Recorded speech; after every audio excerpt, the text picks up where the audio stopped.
Sementara itu, Saudara, Lembaga Gerakan Anti Korupsi atau Gerak Aceh meminta kepada Komisi Pemberantasan Korupsi atau KPK untuk merilis hasil pemeriksaan sejumlah kasus dugaan korupsi yang sudah dilakukan beberapa waktu lalu di Aceh. Salah satunya kasus kapal Aceh Hebat.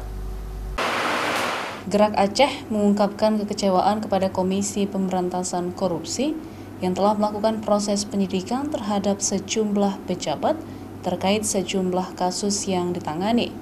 Gerak Aceh terus melakukan pemantauan perkembangan terhadap sejumlah kasus dugaan korupsi yang dilakukan oleh KPK. Sudah hampir 1 tahun lamanya, tetapi tidak ada hasil atau keterangan apapun. Selain itu, sejumlah pejabat yang diduga terlibat juga hampir habis masa jabatannya.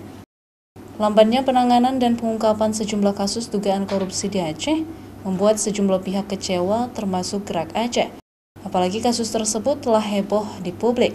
Sudah hampir setahun ya, hampir setahun lah proses penyidikan yang dilakukan pada saat pemeriksaan awal sampai hari ini tidak jelas apa kemudian yang sudah ditemukan oleh KPK.